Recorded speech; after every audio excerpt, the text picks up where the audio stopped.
O Gustavo mandou uma mensagem aí também, você viu, Maurício? Pô, nem vi, tô verificando agora os e-mails. Então, aí, aí eu tô. Bem, eu não sei se ele tá chegando. O Diogo ele preparou também as perguntas, ele e o Gustavo, né? Então os dois prepararam as perguntas estão atrasados, né? Esse que é o problema. Mas o Fernando tem um roteirozinho. Fernando, por que pareça, semana passada todos estavam 8h30 no Hangout, entendeu? Isso eu juro, cara. Hoje o fenômeno foi O Ricardo inverso. Vieira chama de. Como é que ele chama? Negócio do percurso, né? É, Desvio de Acidente de percurso. percurso. Ah, não é caraca. acidente, né? Acidente é, pô, é sacanagem. Tá frio aí, hein? Tô percebendo. Tá frio, cara. Tá frio. Entrou um vento sul aqui e tá Caraca. até meio resfriado, hein? Aham, tô vendo aí, cheio de lã aí. Aqui deve estar uns 30. Ô, você tá maluco. Aqui já baixou de 10 graus hoje. O... Bom, eu não sei se a gente começa a fazer um aquecimento, porque eu também esperar os outros eu acho um problema. Você não sabe a hora que os outros vão chegar, né? É Eu vou verdade. poder ficar até umas 10h30 também, não vou poder Então, me estender muito. então acho que é melhor a gente ir batendo Ô, bola Alexandre, e. eu pensei no seguinte, Alexandre. Diga. O... Quando o Maurício me deu um toque da gente conversar aqui, tem tantas coisas a gente a conversar que eu não sei o que. Espera só um instantinho. Filha, fecha a porta aqui pro pai. Tá frio aqui.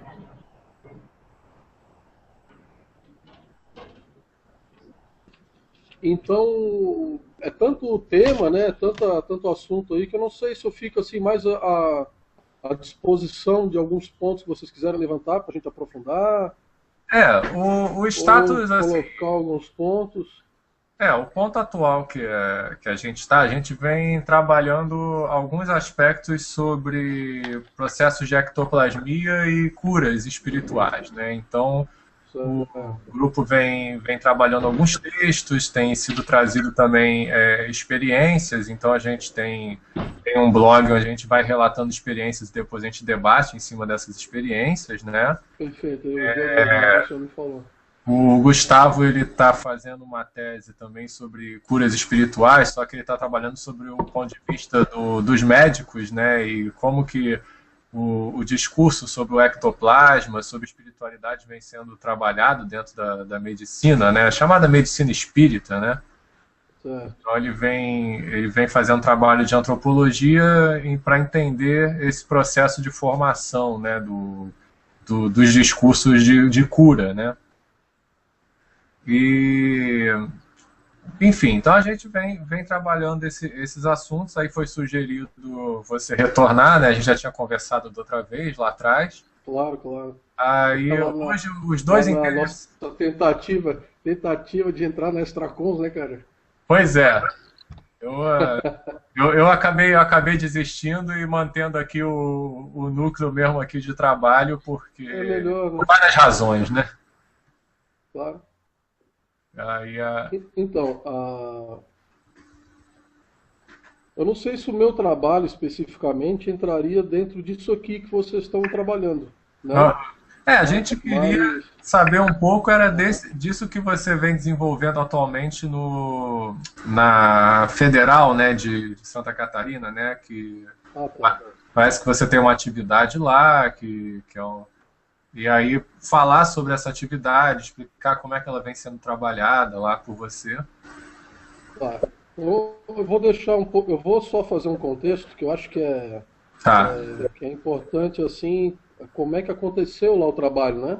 Uhum. Vamos dizer, o que está por trás daquilo, né? Como é que começou aquilo lá? A ideia da implantação do laboratório lá é um projeto de pesquisa que tem lá no hospital universitário, Uhum. né? Chama Projeto Amanhecer e é em terapias integrativas e complementares. Então aconteceu assim, ah, eu trabalhava lá já como parapsicólogo clínico, lá com psicoterapia em consultório, normal. antes de ter esse laboratório lá implantado. Tá?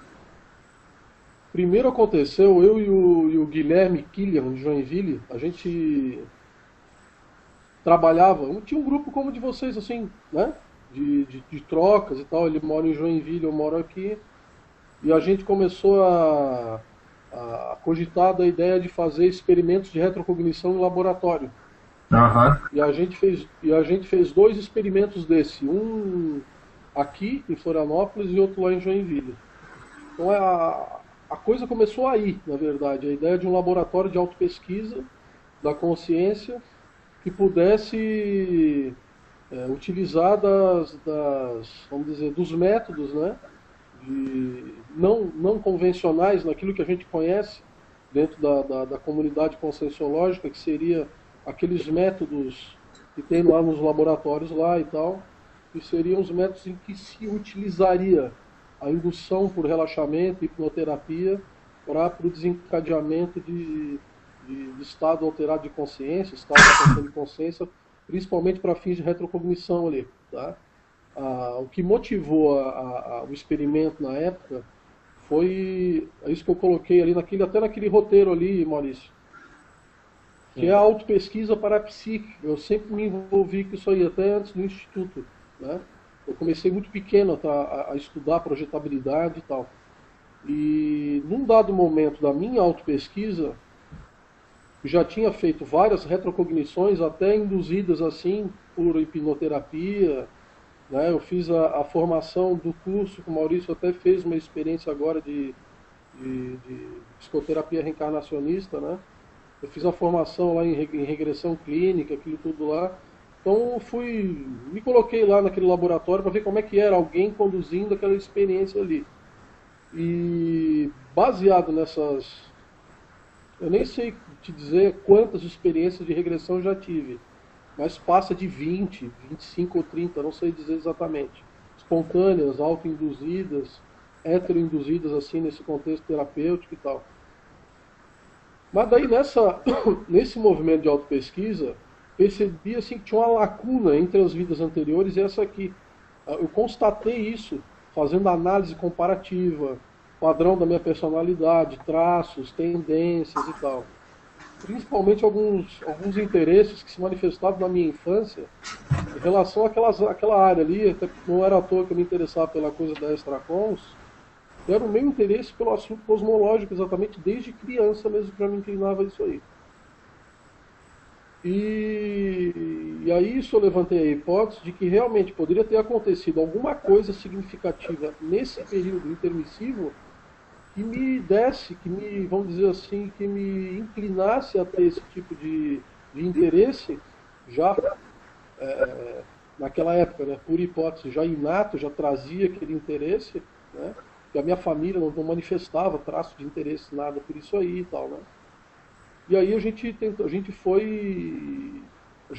teve uma série de reuniões, eu e o Guilherme, e fomos elaborando o experimento, fomos pensando como que a gente poderia fazer, formas de indução e tal, até que a gente fez 2 experimentos. O primeiro ele que conduziu, né? Ele tem a capacidade de fazer esse tipo de condução, tem a formação. E o segundo eu conduzi, no caso, para ele, né? Ele foi o sujeito, eu fui facilitador e vice-versa. E a partir dali é que modificou, né? Porque eu consegui lembrar de fato do meu período intermissivo, e aí aquilo ali foi um marco divisor da minha vida, e eu fui, vamos dizer, alinhando, né? Calibrando, né? Como eu falo hoje em dia, calibrando as coisas em direção àquilo ali que eu acessei. E aí uma série de coisas aí da minha vida começaram a ter sentido, né? O interesse por esse assunto e tal. E isso mudou a minha maneira de trabalhar em consultório. E aí me veio a ideia de eu fazer uma psicoterapia de grupo focalizada na expansão de consciência, isso lá dentro do hospital. E a partir da psicoterapia de grupo, tinham dois alunos um era aluno de doutorado em engenharia mecânica e outro mestrado, e tiveram interesse manifestaram interesse em continuar com a proposta de uma autopesquisa parapsíquica nessa direção, e montamos o laboratório de autopesquisa da consciência lá no hospital. Assim que começou uma coisa levou a outra, né? E hoje a gente já está com 6 pessoas lá e a gente está fazendo experimentos parapsíquicos em grupo e dinâmicas de autopesquisa em grupo. O foco é a autopesquisa mesmo lá dentro, né? No sentido de, como eu coloquei para o Maurício, que é o parapsiquismo numa concepção que eu trabalho, que é o desenvolvimento da sensibilidade, né? E passa pelo trabalho sobre o processo afetivo, e inicia pela psicoterapia. E depois vai transcendendo para o processo parapsíquico, tá? Eu sempre senti mais facilidade no meu processo de desenvolvimento como é que eu posso dizer? Sempre me pareceu que o parapsiquismo mesmo está ligado com a afetividade, né? Com o desbloqueio do emocional, com o processo da maturidade mais afetiva, né? Que leva a pessoa a ter mais empatia, leva a pessoa a ter mais uma consideração mais incondicional pelo outro, o interesse mais sincero em auxiliar as pessoas nos seus processos evolutivos. E a proposta lá do laboratório é primeiro trabalhar esse núcleo com as pessoas, com o grupo, e aos poucos ir trabalhando as dinâmicas de autopesquisa parapsíquica em grupo também, que a gente faz. A gente faz em 2 etapas no laboratório. A gente começa com as explanações das autopesquisas de cada integrante ali, de cada pesquisador, e num segundo momento a gente faz os experimentos parapsíquicos, faz a mobilização da energia, trabalhando o processo da intencionalidade, diferente do que a gente aprende no instituto e tal. Lá a gente trabalha assim, o trabalho energético junto com a intenção, né? Com a intenção benevolente, com a intenção benigna, que é para trabalhar a questão afetiva, consigo e com os outros. A gente trabalha a questão do acoplamento e desacoplamento, sempre prestando atenção em não ser intrusivo uns com os outros, prestar atenção assim de como está realizando o acoplamento, o desacoplamento, como é que é essa leitura da psicosfera. Então o nosso enfoque lá é esse, né? É integrar o processo mental somático, vamos dizer assim, numa linguagem que a gente já está acostumado a usar, um processo mais emocional, sentimental, vamos dizer assim, né? A nível de sentimento, tem a ver com a coisa assim do desenvolvimento desse amor, mas não do amor romântico, né? Desse amor de respeito ao outro. Lá a gente tenta desenvolver isso aí em laboratório, junto com o parapsiquismo e junto com a autopesquisa. Aí cada integrante vai desenvolvendo os seus modos, as suas linhas de autopesquisa, e vai escrevendo, vai relatando, vai anotando, vai expondo, e a gente vai fazendo uma dinâmica que parece uma psicoterapia de grupo, mas não é. É mais exposta ainda do que uma psicoterapia. Tá? É bem mais explícita ainda, né? Porque o pessoal que participa ali já passou pela psicoterapia, né? Que é aquele primeiro gargalo, vamos dizer assim, né? Então, agora nós estamos numa fase assim, ó. Nós vamos implantar no teto lá é um consultório lá amplo que a gente já tem, que a gente usa lá. Nós vamos implantar no teto uma câmera HD com microfonia de captação geral da sala. Nós vamos começar a fazer a gravação de todos os experimentos lá. Até porque nesse experimento que a gente fez lá em Joinville, houve a captação de uma voz eletrônica que a gente não estava nem planejado captar, entendeu? Então a gente vai tentar assim, fazer a coisa bem laboratorial mesmo, tentando... Os 2 colegas lá, eles são engenheiros, então eles conhecem bastante tecnologia, assim. Nós vamos tentar até construir um eletroencefalograma digital para fazer quando a gente começar a fazer... Perdão, só um instantinho. Os laboratórios os experimentos de retrocognição ali, a gente vai fazer o monitoramento, vai fazer as gravações para tentar captar o máximo de dados possível, né? Existe muita perda assim, no relato, é muito conteúdo, né, que se mobiliza nas experiências ali, no que a gente tenta desenvolver, né? Mas assim, é uma coisa bem inicial, não tem nada de... Eu já falei pro Flávio, não tem nada de, estou curioso, não tem muita coisa a conhecer, né? É autopesquisa, né? Dentro de uma perspectiva assim de de se expor mesmo, né? Inclusive, sim, é permitido chorar, né? Não precisa reprimir o psicossoma. Se a pessoa necessitar de um nível de exposição, em que ela entra em contato com as suas questões mais difíceis ali no grupo, né? Existe uma aura de respeito entre um e outro, ao mesmo tempo que a gente não passa a mão na cabeça um do outro, a gente escuta, acolhe e aprofunda até onde é possível, né? Existe uma receptividade ali do pessoal para esse tipo de trabalho e aos poucos a gente vai aprofundando, né? O trabalho vem mostrando também assim que como eu coloco para eles assim, né, o parapsiquismo ele não tem modo de manifestação mais padronizada, ele se manifesta pelo que até eu aprendi isso aí com o meu professor lá de parapsicologia, que é o princípio da economia. Ele se manifesta por onde é mais fácil, por onde é mais rápido e por onde é mais eficiente. Então a gente vem percebendo assim, às vezes ocorre um processo de clarividência, às vezes ocorre um processo de uma retrocognição através de um sonho espontâneo, né? Ó, Flávio. Às vezes ocorre Alô, uma... alô. Fala, Flávio. Tudo bom? Ô, Fernando, Beleza, beleza? Beleza, cara? Como é que vão? Fala, Maurício. Fala, Tudo tranquilo. Ô, cara, Ô, Flávio, vai entrando no bonde aí, porque eu vou continuando. Continua, Legal, né, continua. Alexandre? Aham. Continua assim. Onde que eu parei, Alexandre? Você Maurício, estava falando onde eu parei? sobre as questões de autopesquisa e o modo de funcionamento do laboratório.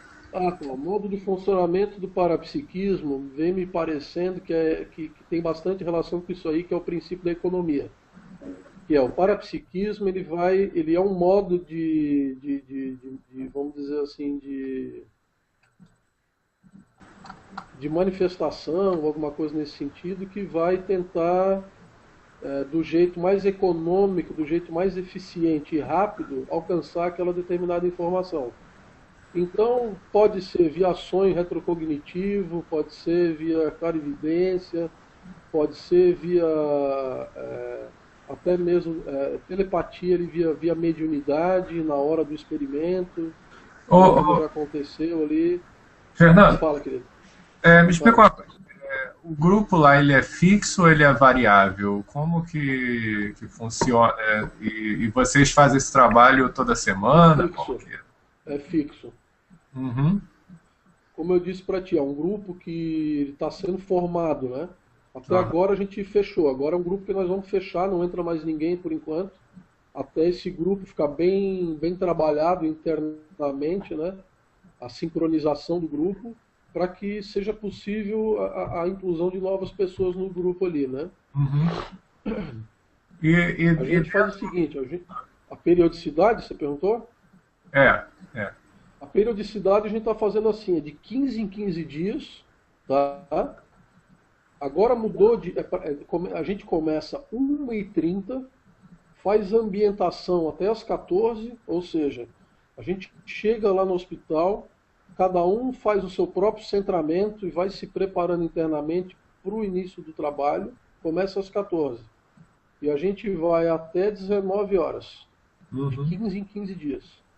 Mais ou menos metade, de 14 a 19, mais ou menos metade de um lado e metade do outro, é a primeira parte da dinâmica, que é a dinâmica que, como eu estava colocando, uma dinâmica de exposição da sua própria autopesquisa, em que nível está isso, e aí o pesquisador ele já vai tentar sintetizar e ir direto no ponto onde ele está, ou às vezes ele está precisando de assistência do grupo para aumentar o seu feedback, para aumentar a sua visão de conjunto ali naquele grupo ali. Ele expõe aquilo ali e no nível em que ele tem total liberdade de expor no nível que ele quiser, inclusive, como eu coloquei, no nível de sentimento, de colocar o seu próprio incômodo, como só no nível de processo psicológico mais comum, né, ou parapsíquico, alguma questão dele especificamente, dentro daquilo que ele está estudando em si e está formalizando em termos da linha de autopesquisa dele. Tá?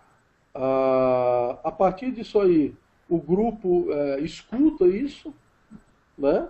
Mas não é uma escuta qualquer, é uma escuta em que Aí a gente aplica o que a gente desenvolve na dinâmica parapsíquica, faz a leitura da psicosfera, faz o processo da leitura da energia ali da pessoa, inclusive observa assim, as alterações da linguagem corporal da pessoa, a tonalidade, enfim, é um processo de observação e escuta parapsíquica, psíquica, tudo que é possível ali naquele momento ali, né? E em algum momento daquela explanação ocorre entre aspas, assim, vamos dizer, o feedback para a pessoa. Aí vai até um ponto que passa a bola para outro integrante. Aí começa de novo, aí fecha esse ciclo. Fechou esse ciclo, a gente dá uma pausa lá, dá uma relaxada e volta para fazer a dinâmica parapsíquica. Uhum. Tá? E esse espaço que você A dinâmica parapsíquica... Oi, desculpa, querido, pode falar. Esse espaço que você desenvolve o trabalho, ele é um espaço que você já atua em outros momentos ou ele é cedido para esses 15 em 15 dias e depois é usado para outras finalidades? Como é que como é que se chegou a esse espaço ali? Como eu falei para ti, ali é o prédio é um projeto de pesquisa que ele é vinculado ao hospital universitário e ao programa lá é programa de como é que chama? Pesquisa e extensão da reitoria. É filiado tanto à UFSC, ao processo da academia, quanto ao hospital universitário mesmo, mas é mais ao HU mesmo, tá? E ali chama Projeto Amanhecer, é um projeto de pesquisa. E esse projeto funciona num prédio, tá? Só um instantinho, Alexandre. Esse projeto funciona nesse prédio. Esse prédio, ele tem deve ter cerca de 15 consultórios e mais... Pra você ter noção, tem mais de 50 terapeutas que atendem nesse projeto. Uhum. Tá? Então essas salas, elas são salas itinerantes, vamos dizer assim. Quer dizer, nós somos itinerantes nas salas. Tá? Então, eu atendo quinzenal nessa sala. Por outro lado, nos outros 15 dias, tem outros terapeutas que ocupam ela. Tá? Então, ela é uma sala usada para várias finalidades. Várias terapias, várias finalidades. É uma sala bem... Vamos dizer assim, ela tem uma energia bastante universalista nesse ponto. Ela é usada para todos os tipos de terapia, desde massoterapia. Eu mesmo atendo nessa sala como psicoterapeuta, mas também tem terapeutas crânio-sacral que atendem nela, ou outros psicoterapeutas, psicanalistas também atendem nela. Então é uma sala ampla, assim, e tem essa característica de ser usada por vários profissionais, em horários diferentes, né? Uhum. Não sei se é isso que você queria entender.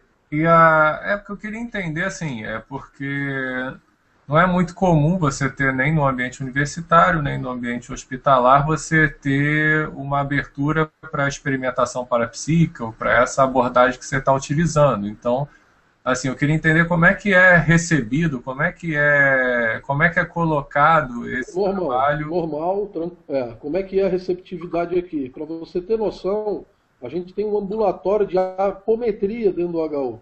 Tá? Eu já fiz regressão em pró-reitor, aqui tem muita abertura para isso aqui. Tá? Ao mesmo tempo que é uma coisa bem explícita, é uma coisa meio que fica...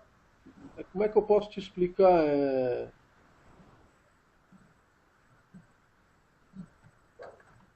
Não é aquilo assim que é exposto nos organogramas da universidade, você está entendendo? Tá?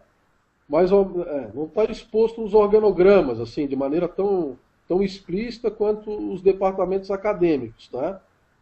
Mas, por exemplo, sai dentro da AGICOM, que na Agência de Comunicação da Universidade, tudo é publicado de maneira aberta, as inscrições para as terapias. Isso aqui, para você ter uma noção, é como se fosse um SUS, tá?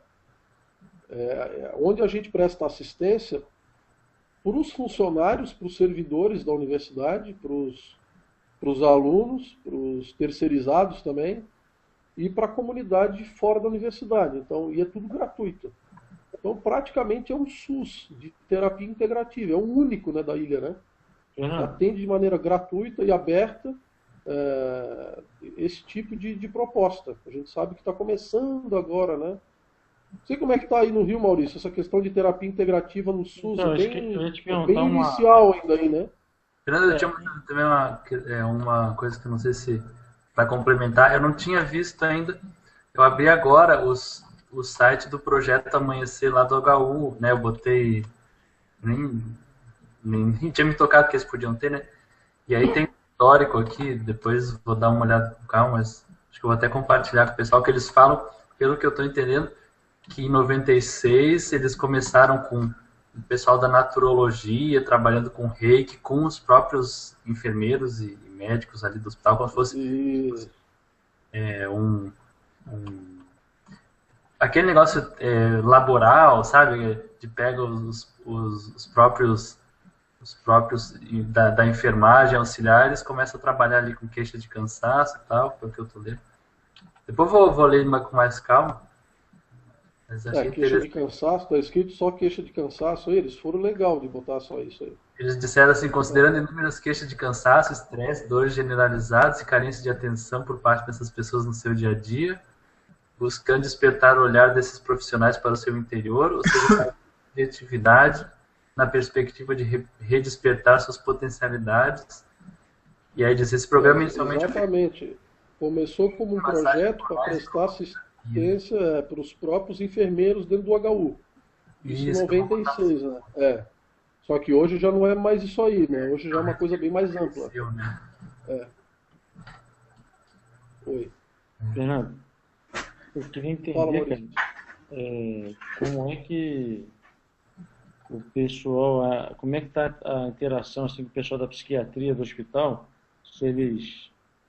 Eu digo os médicos mesmo que trabalham lá na psiquiatria, você já teve algum tipo de interação com eles? Pra você ter noção, a psiquiatria funciona nos mesmos consultórios que a gente aqui, tá? A interação com os psiquiatras aqui isso que eu digo assim, cara, isso aqui é utopia. Isso aqui, a interação com os psiquiatras, isso aqui é utopia, é sério, sem piada, assim, né? A interação com os psiquiatras aqui é completamente na paz, ninguém invade o trabalho de ninguém. Inclusive tem pacientes aqui em acompanhamento psiquiátrico que são atendidos por nós. Nós encaminhamos pacientes para eles aqui, clima tranquilo, usamos gavetas uma em cima da outra. É tranquilo, é num nível assim... Pra você ter uma noção, a psiquiatria aqui, ninguém mais quis ter psiquiatria nos postos de saúde. Foi tudo pro prédio aqui do nosso projeto. Entendeu? Então eles têm agora É que é pesado a psiquiatria, né, Maurício? Você sabe como é que é, né, cara? Então aqui a gente trabalha e os terapeutas aqui eles estão conscientes disso aqui. Um processo de assistência multidimensional aos pacientes psiquiátricos. As pessoas têm noção disso aqui no projeto. Os apometristas têm consciência disso. O pessoal que trabalha com reiki tem consciência disso. Claro, cada um na sua abordagem, cada um com seus olhares. Tem muitos que têm olhares do espiritismo, muitos que têm um olhar assim da apometria, que puxa para o espiritismo, mas é uma abordagem um pouco diferente. Tem o pessoal aqui do laboratório, que dá uma abordagem um pouco mais científica, né? Mas também ninguém tem um paradigma definido. A gente aqui... É o que eu digo, nosso foco é autopesquisa, não é ter um paradigma para autopesquisa, né? Nosso foco é se conhecer de maneira o mais verdadeira possível e com método e desenvolver... Só um instantinho. Oi, filho? Ah, tá. Desculpa aqui, gente. E, como eu estava colocando assim, o clima de receptividade desse trabalho aqui no prédio é tranquilo. Para vocês terem noção, a diretora do departamento pessoal, ela trabalha com reiki, está na apometria, o pessoal almoça junto, dialoga abertamente sobre isso. É um espaço assim, bem universalista mesmo. Eu, quando comecei a trabalhar aqui, eu me incomodava até com esse universalismo, que eu vim viciado ali pelo processo da conscienciologia. Ah, eu sofri, é certo, tá rindo, Flávio. Eu imagino. Cara, eu sofria, cara, com esse negócio aqui, já queria doutrinar todo mundo e fui aprendendo a calar a boca e fui Ficava aprendendo a respeitar, se esporralou. fui aprendendo fui aprendendo a respeitar as diferenças de abordagens e fui percebendo que era justamente essa riqueza de esse universalismo de abordagem que gerava o clima daqui é muito bom. A pessoa que entra aqui, ela percebe isso aqui, né? Ela tem um somatório muito bom isso aqui. Então isso ficava sendo um paradoxo para mim quando eu comecei aqui, né? Eu entrava em contato com esse clima e tinha os meus dogmas e tal, isso ficava em conflito, né? Porque eu pensava, pô, mas como uma coisa assim tem um clima tão bom, né? Tinha uma resultante muito boa aquilo tudo, né? E os pacientes também gostavam daquela variedade de abordagem, porque tinham várias visões de pessoas diferentes. Não ficava aquela coisa tão fechada, né? Uma visão. Aqui o cara é atendido pela psiquiatria, depois, eu quero lá fazer consulta com o astrólogo, vai lá, depois ele pode ser atendido pelo reiki, vai numa apometria, e eu achava aquilo, que como isso aqui, né? Como é que isso aqui pode ter um resultado, né? E tem, pior é que tem. Então eu fui aprendendo a respeitar isso e dentro desse universalismo aqui, o laboratório aqui foi implantado, não teve nenhum tipo de contrafluxo, foi até um movimento natural, tranquilo, né? Existe até um acolhimento do grupo aqui, porque a gente é o grupo que trabalha com a parte mais científica do projeto, e eles acham legal, a gente contribui com o que a gente pode contribuir, sem querer convencer ninguém, sem querer ficar fazendo a cabeça de ninguém, cada um tem a sua perspectiva de abordagem, né? E é isso que tá sendo uma experiência rica nesse sentido, né? Diga esse laboratório mais amplo, né? Aqui do projeto aqui, né? Tem algum simpósio aí que integra todas essas linhas de pensamento aí para debater algumas questões? Ou, às vezes até um caso que correu mais de um grupo? Tem alguns simpósios internos que integra o pessoal? Cara, nós estamos começando a andar para essa direção, tá? Mais ou menos é isso aí. Eu faço parte do colegiado gestor aqui, então a gente vem há um tempinho, assim, dialogando sobre isso,